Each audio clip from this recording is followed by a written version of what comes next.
Final Fantasy VII Remake by Square Enix. Final Fantasy VII Remake is a remake of the classic 1997 PlayStation game. FF7 went into full production in 2015. Some people from the original cast were brought back, including the original director, composer, and a few other key people. With the original version of the game selling over 12 million copies, can the remake fare as well? How do we feel about it? Here's our honest review of Final Fantasy VII Remake by Square Enix. All right, y'all, man. Final Fantasy VII Remake, Square Enix, man. Did you think this game was ever going to happen? Honestly, yes. I just didn't know when. I gave up on it a long time ago. I'm not even gonna lie. I remember the first trailer they showed, and I was amped. And then every E3 after that, we saw nothing. And then I'm just like, man, we ain't getting that game. They selling us dreams. Because I always remember when people would say, y'all should remake Final Fantasy VII, and they're like, we're never doing that unless we resell a Final Fantasy game that sold more copies than Final Fantasy VII. And I'm like, well, you guys are never doing it. Yeah. But here it is, man. How did you feel about this box art when you saw it? Classic, man. Took me back, and I love how it looks. You know, it's unchanged for the most part. It's great. It's to put me right into nostalgia. Yeah, it's super heavily rendered this time around. It's really dope when you turn the game on and see it. Right when you click on the game to start and they show it in high res. Yeah. And then when you get to that moment and you see the camera pan it and you see, I don't know how many polygons is in that joint, but it's a lot. It's a lot, and it looks freaking amazing, man. Yeah.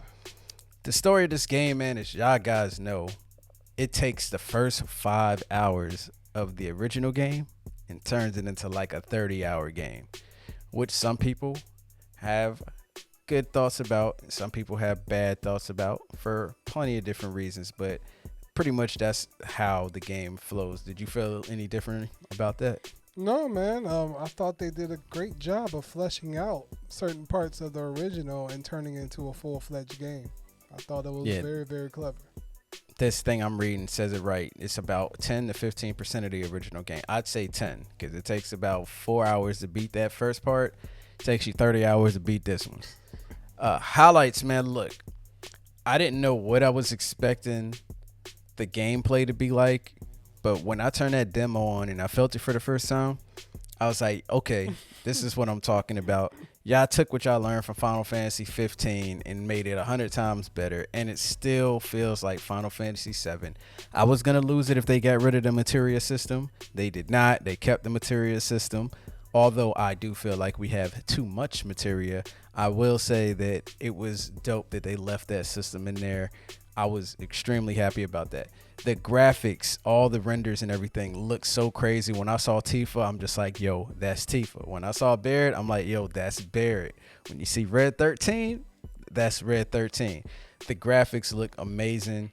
I just can't imagine what all of these other places are going to look like, considering that probably the next remake will probably be on PS5 as opposed to PS4. It won't be. They already said. Why are you gonna? They already put the bad they already news out said there it won't like be. that? They've made it with PS4 in mind, but yeah, it won't be. I don't think that no, Sony's gonna pay them and they're gonna change it up. But yeah, the graphics for this joint looks crazy amazing. And number 3, man, just the overall storyline to it is a little bit more fleshed out. They gave you details to some things that you probably wanted, and it gave you a little bit too much detail about things you may not have wanted. But at the same time, just the fact that the story felt more fleshed out, I felt like I learned way more about Tifa in the first portion of the game, learned way more about Barret, you know, and even Wedge and Biggs, because like when I played Final Fantasy VII, the original version on the PS1, when they died, I didn't feel anything. I was kind of just like, man, that sucks. But I didn't feel anything. In this whole game, I was just like, oh, they're setting me up because they're introducing me to them more. They're making me like them more. You get to, how much do you see Jesse in this game compared to the original game? Like, come on, man. They knew what they were doing. They wanted you to have some type of attachment. So if something happened, you was going to be mad. Exactly, man. Yo, when it comes to this game, the narrative is what really gets me. When it comes to Final Fantasy VII, most people know the story. Most people have played the game. Most people knows how it goes. So it's just like going into this, a lot of people are like, how you going to take a game and make it fresh for a new generation and returning players? And I thought they did an amazing job with the narrative to get you feel like you were playing the game for the first time. Just the fact that the story beats were so polished and they were so cohesive to the point where even if it was stretching out a 5-hour portion of an old game, it didn't feel like filler. You know, you get a lot of, like, when you do that, you expect, like, if you're watching an anime, you get a lot of filler, and it's just like a worthless segment that you don't need to know. But like you said, they gave us parts like with Jessie. You know, we got the whole dedicated chapter to her, learning about her backstory, her family, and everything like that, and plus some other lore about Midgar as well. And I think that's what this game did really great, is just job with the narrative and having it be something where it was familiar but brand new at the same time in like a really cool way. I thought they really did a great job on that. The battle system, they took what I loved about not only 15, but they took what I loved about Final Fantasy 13 and melded it all in together. And that's what I really loved about the fighting system and using the core elements from 7. And I really love how it all seamlessly built, because it really felt like accumulation of all the games that we've been playing over the years. And I felt that was like really, really good, because that's showing that, you know, one, as a company, they're learning from what people liked about different Final Fantasies, and it kind of really made it all into one. And I really love how they did that, especially when you think about the characters, and even though they're all on the same palette, they all had a different weight to them. They all had a different feel. Cloud, you know, had the typical feel that you were feeling, that you were going for, but when you control Barrett, it's a whole nother feeling, especially when you get to his secondary weapon type and everything like that. It brings a whole nother dimension to the game. Tifa, they really just took her and made her a beast in this game that I love to play as, for real. And even Aerith, when you play with Aerith, she is a great support-like character, but she can be an offensive beast as well. And I feel like the game really offered a lot of different play styles that you could probably play with the characters and everything like that, as with the original did, because you can put material on anybody, you can make them any type of character. So I think that was really, really great. And to expand on the gameplay, I want to talk about the bosses. The bosses in this game are some of the greatest boss battles I have ever fought in any game, period. And that's because of the three kind of stage flow the bosses had. I forgot, I was reading the developers. They had they were inspired by, I think it was a manga or an anime or something like that, where it was always 3 stages to a battle. And I felt like the boss battles in this game had a lot of stages to where it really felt like a cinematic boss fight. Like, I thought about Advent Children during this whole game, just because of the scales of the battle were like Advent Children, like for real. Even with the chapter 4, the motorcycle battle with Roche, like I was just like, yo, this is straight up out of Advent Children, for real.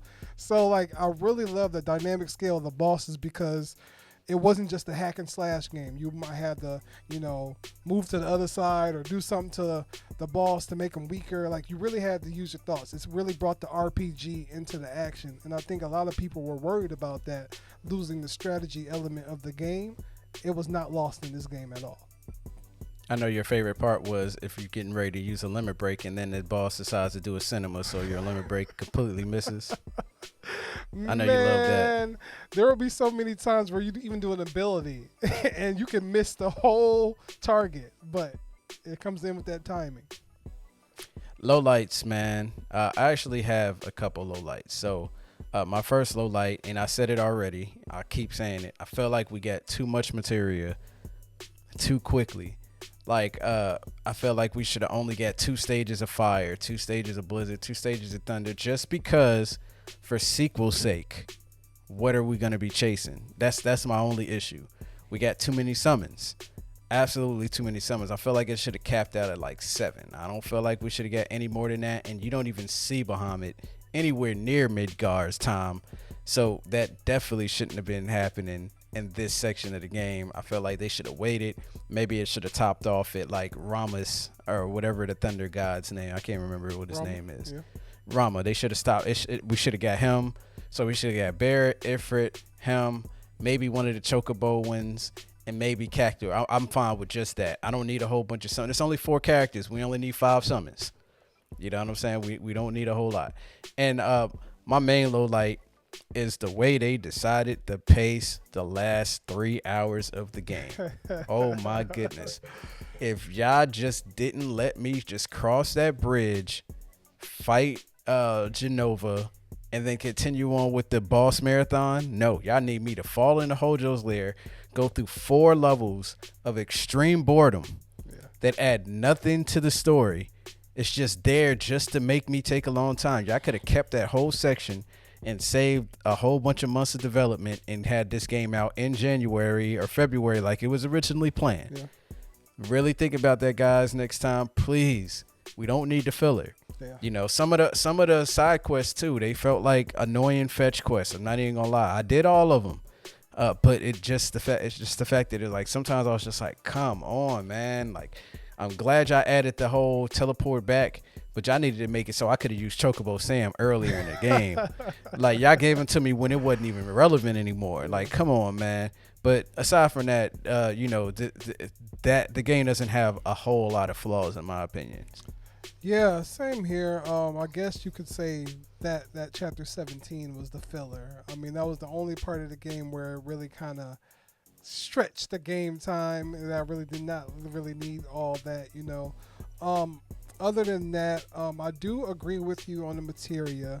When you think about it from the original standpoint of the game, even in Midgar, your material was bare at minimum. I get it for a new game that you have to have a full-fledged kind of full game feel, but when you think about the scope of the game in general, this is like, okay, how you're gonna fill up, you know, the later portions of the next part. Which gets me to my next point, is just the fact that while this game is amazing in its own right, and I guess I'm going to be going to a little bit of spoilerific territory right here, so if you haven't played the end of the game, come back. But the game really set the stakes high for the next part of the remake. The ending of Midgar is dramatically different than the original because of the whole fate destiny storyline with the whispers, and you know, the fact that, you know, you fight the whispers of fate and Sephiroth at the end. The battle was so grand and dynamic. I mean, to the point where I got what I wanted, you know, when it comes to Final Fantasy VII, you know, climax, when it comes to, you know, the last portion of the game. Like, I got it there. But I feel as if, I don't know if that can be topped. Especially when you get to the portion when you're fighting Sephiroth. Like, goodness. Like, I didn't expect that was supposed to be the final part of the game. Yeah, because it was just so epic. Like, to the point where you're literally controlling Cloud, jumping on all this debris that's moving. You're doing stuff you see in Advent Children. I keep bringing that up because this game really made that movie feel like a game, for real, for real. And, you know, I feel like that's going to be hard to top. I mean, unless they already have something fleshed out and planned. We talked about the music and how they really used a lot of the epic music from the game that we know and love during these appropriate times. Like, I feel like, you know, there's always going to be that space for some good original music, but you had the Genova theme, which is one of my favorite all-time themes.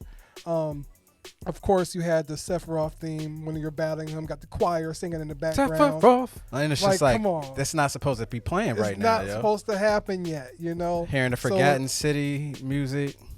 So it's like, you know, the fans in us are like, wow, this sounds great. But when you're all done in with the game, you're like, damn, what's going to happen now? You know, the game ends with the tagline, the unknown journey continues. So I get that, we might have some new experiences ahead of us, but the fan in me is a little worried now because the ending was just so crazy on a dynamic scale. The fact that, like, I feel if we get anything less, you might disappoint your fans. So I think they really drew themselves into a corner. Like, I get it. Everybody was dying for this remake. Everybody wanted it, and you want to please the fans and everything like that. But at the same time, I would have accepted a tease. Maybe it was like a glimpse of what the future could bring. Like, we didn't have to battle Sephiroth. We really didn't. The battle could have ended with the Whisperers, and Sephiroth could have been like the last little tease to the piece where it's just a hint of what to come. I get it. You want to have that. I get it, y'all. Y'all wanted to please the fans, but y'all caught a bait. Y'all could have left us some bait. Like, all right, this is what we're trying to give to you. This is what we're going to bring with the remake. Now expect this on the next one. So Square Enix kind of set themselves up. Yeah, I agree with you, man. I feel like they blew their whole load. The funny thing is, if you actually listen to the soundtrack that comes with the game, it's only 10 songs up there. Yeah. They don't have all of the music that you heard throughout the game.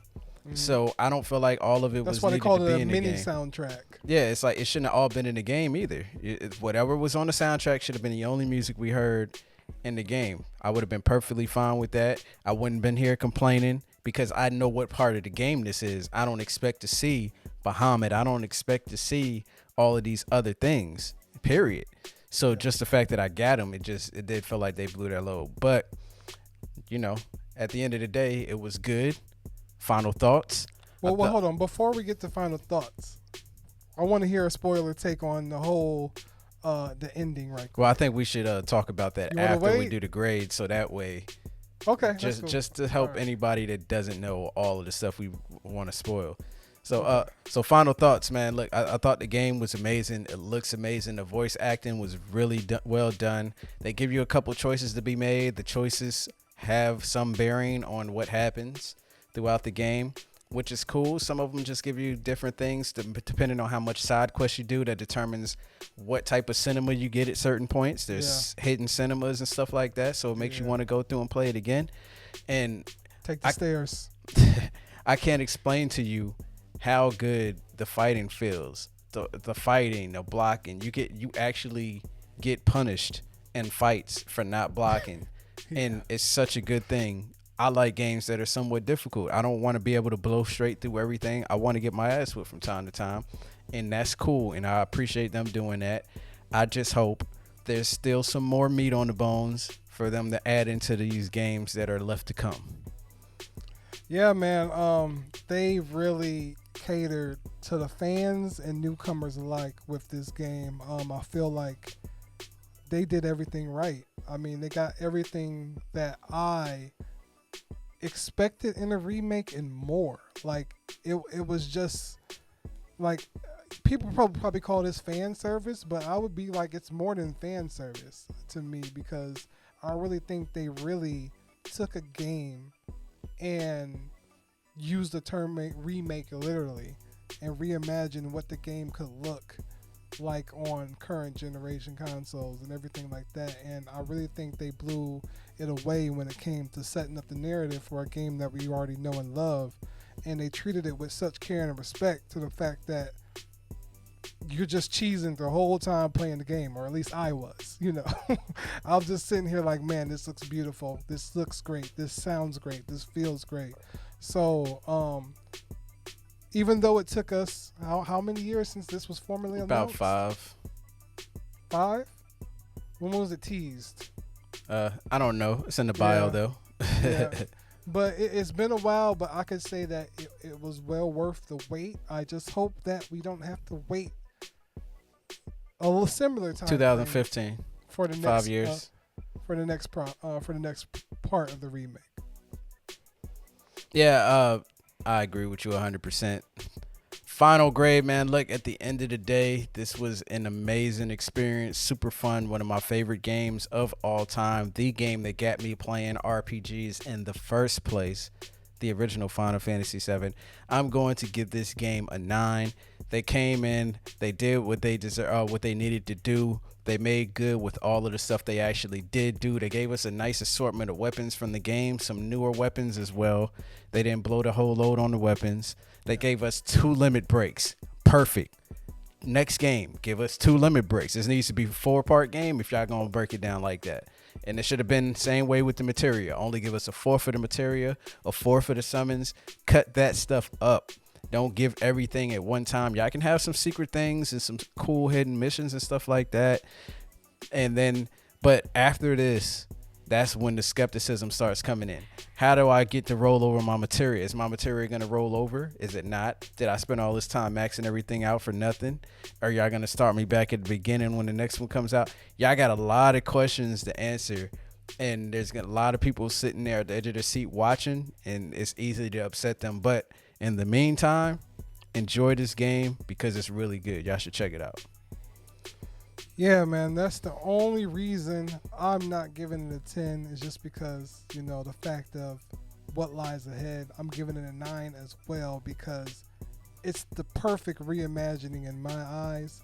But in terms of, you know, the technical things when it comes to gameplay progression and what happens next in the story, I feel like, you know, we were really undecided on that part. But other than that, this game is breathtaking. I can't wait till I get me a new TV because I want to experience it again.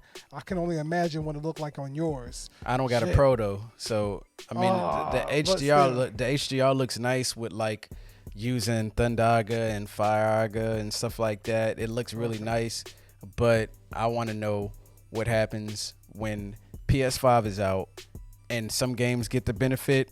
Can we get that 60 frames a second? Because if we can get 60 frames a second, this game, like, I don't even need a huge upgrade in graphics if you're going to put this on PS5. Just give us 60 frames a second. If we can get Final Fantasy VII fast action fighting at 60 frames a second, I'm happy with that. It looks good on my TV, but I'm pretty sure it could look better if I actually had a PS4 Pro because it's not in 4K. Yeah. But yeah, man, hats off to Square Enix for pulling this off, and I hope that, you know, they continue this. I'm ready. It's fine for the spoilers, man. If you ain't want to know what's happening, man, you might want to stop it right here. Yeah. So, man, the whole fighting of the fate and just setting it up to where they can put themselves in a position to change the story. And then they backtracked and said, hey, we're leaving the story exactly the same. It's just like, oh, don't say that. But, man, that last fight with Sephiroth was fire. It was amazing. The only way I can see them having another fight with Sephiroth and having it be better than that, the fight has to be really difficult. You can't attack him until you build up Omni Slash. The whole fight has to be you slowly, meticulously building up Omni Slash through a certain way of fighting him. And if you mess up, he will pretty much demolish you in a couple hits. It has to be like that. That's the only way I see it being able to be better. And then when you get Omni Slash, you tear his ass up and win the fight. I can see that. I think it's just the fact of the grand spectacle of the fight was wild. We're actually doing the jumping on debris while flying and cutting stuff, and you know, I was just like, hold on, this is not the last fight, yo. And then we were talking about how you get to that last little scene where he's talking to you and they do the flashes, that the signature flashes where you're like, oh, this is about to go down. Like, okay, I get it. So I mean, you know, it was dope. But my big thing is just this whole possibility of an alternate timeline. Like, especially with Zach and Aerith noticing they walk by each other but kind of not turning around. I read a couple people's, like, you know, reactions to that.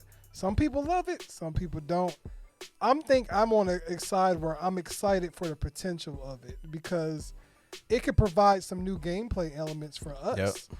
We could actually, like, you know, play some Zack specific content. I don't want to do that. Future. You don't? Just because he uses the same sword. So I don't want to have the same type. I think if they use the cast of characters that they already have, I don't want to be able to play no other characters. Well, I don't think it'll be like a full-fledged, like you're controlling Zack for a whole person in the game. but maybe certain instances you will be controlling Zack in some parts where it'll be for story development. I don't want to play Zack. No, I just want to play the regular characters. Everybody in Final Fantasy already fights different. Yuffie would fight different. Sid would fight different. Vincent would fight probably like Rufus fights, which would be amazing. Yeah. I don't want to have another sword wielder. You know what I'm saying? I get you. Everybody is just so different. The cast is so different. I don't want another one of the same. Well, then, what do you think about the use of the game's whispers? Like, I thought that was a very, after thinking about it and after watching the video that you sent me, I was just like, this is a very crazy way of using the remake term literally to a point where they're messing with the story but trying to protect the essence of the story. Mm-hmm. But at the same time, this is like, yo.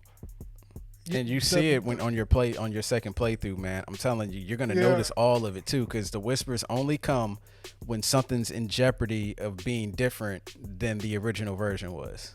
And it's just like, yo, that's like a literal, like, personification of like fans. Like, don't touch it, don't mess up with nothing original, don't mess it up. Mm-hmm. So I think that's a really, really cool way to put in the game. And that kind of has me excited. Like, I've read a lot of stuff where people are like, man, we don't need you to change nothing about this and that. Y'all better keep Aerith dead or whatever when she dies. I get it. Y'all are worried for really They changes. better keep Aerith dead and let I'm okay with them keeping Aerith alive as long as Tifa don't die. Like, don't pull no crap like that. Yeah. Because, like, I'm already expecting Aerith to die. Yeah. I don't need to be faked out. Because I was already in shock when Barrett got stabbed. I was just like, what? Bro, I was watching. I was watching. But I don't know if you noticed, the Harbinger went to where the wound was and wrapped itself around the sword. So, it's like, I kind of was like, nah, he's not dead, because I saw that little like misty smoke around the sword as Sephiroth actually tried to stab him. That's how I picked it up so quick. I was like, oh, okay, so they're trying to protect Fate, and everything like that, which is really, really cool aspect of it. Like, I didn't notice it until Aerith gave that speech at the end. I was just like, oh, and then as soon as I watched the other video, and the guy was like, it's basically like the fans trying to protect the original story, and I was like, as soon as I started my second playthrough, like when Aerith is seeing him, Cloud doesn't see him because it's not necessary for him to see him. All they need is for him to look over at her to initiate the conversation. They only make themselves seen to the people they need seen when they need something to go a specific way. Like, I just saw Jessie get hurt. Like, they really hurt her. They made Cloud and Tifa fight to get there, and then when they got there, they hurt Jessie, and then they left. And it's just like, so how is Biggs alive? I have no clue. Like, but I feel like what happened was we killed Fate. So since we killed the Harbinger of Fate, it allows the story to change. So for Biggs, it allows Biggs to be alive. So was Wedge dead? I'm assuming Wedge is alive too. We don't know. The Harbingers Harbingers dragged him out of the window. Yeah. So I don't know. I think they just didn't want him to affect the story any more than he possibly could. Yeah. But I'm mad Jesse's alive, but Big is.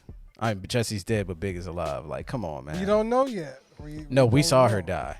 Yeah, I know.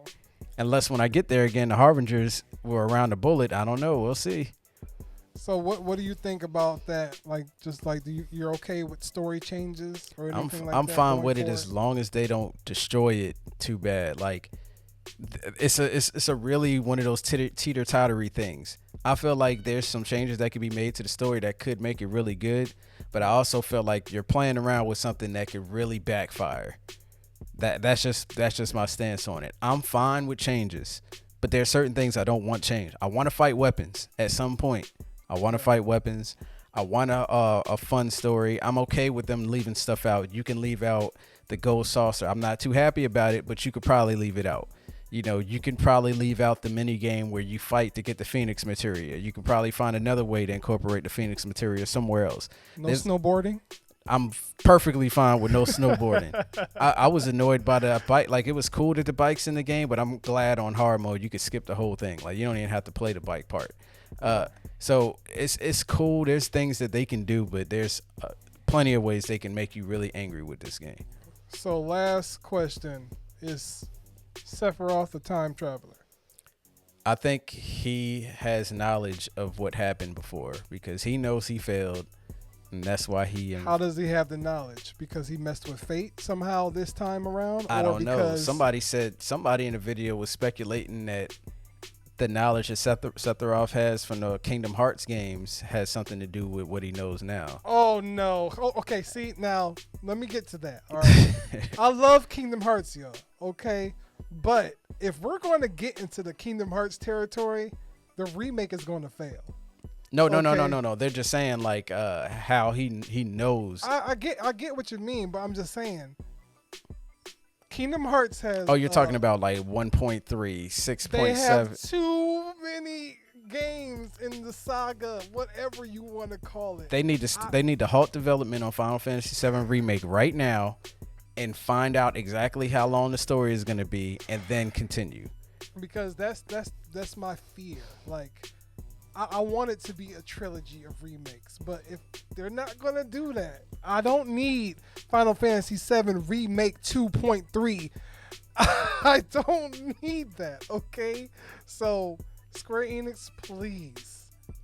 Like I said, I like Kingdom Hearts a lot, but do not do that to Final Fantasy VII. Please have a definite amount that y'all want to tell. I get that y'all are excited that the game has been successful and now you want to do these smaller little chunks. Don't do that. Please give us full, complete entries. Please. That's all I ask.